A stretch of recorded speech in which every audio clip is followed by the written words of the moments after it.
జోడో యాత్రలు చేసినా ఇది సాధించలేరు అనేది కూడా వాస్తవం.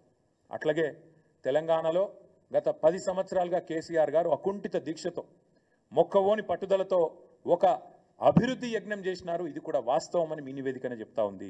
అట్లాగే 2014-15లో 5 లక్షల కోట్లున్న రాష్ట్ర సంపద ఇవాళ 15 లక్షల కోట్లయిందని మీ నివేదికనే కుండబద్దలు కొడుతున్నది. ఇది కూడా వాస్తవం. 10 ఏళ్ల కిందట ధాన్యం ఉత్పత్తి 68 లక్షల టన్నులుంటే ఈరోజు 2.60 లక్షల కోట్లు అంటే 260 లక్షల టన్నులుగా పెరిగింది అని మీ నివేదికనే చెప్తున్నది. ఇది వాస్తవం. పాల ఉత్పత్తి అది కూడా మీ నివేదికనే చెప్తున్నది. 42 లక్షల టన్నుల నుంచి 57 లక్షలు పెరిగిందనేది కూడా మీ నివేదికనే చెప్తా ఉన్నది. మాంసం ఉత్పత్తి 5 లక్షల టన్నుల నుంచి 10 లక్షల టన్నులు డబల్ అయింది. అది మీ నివేదికనే చెప్తుంది.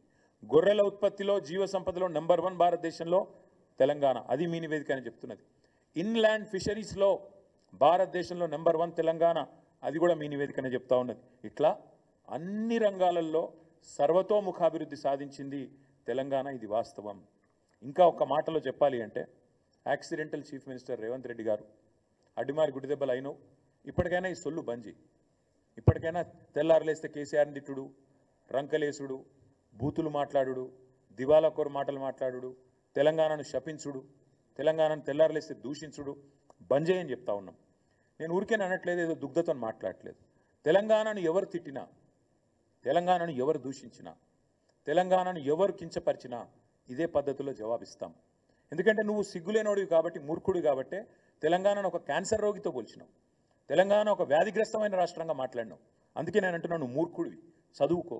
నీ సొంత సహచరుడు, నీ ఉప ముఖ్యమంత్రి, నీ డెప్యూటీ ఇచ్చిన నివేదిక చదువుకో, సిగ్గు తెచ్చుకో, బుద్ధి తెచ్చుకో అని చెప్తా ఉన్నా.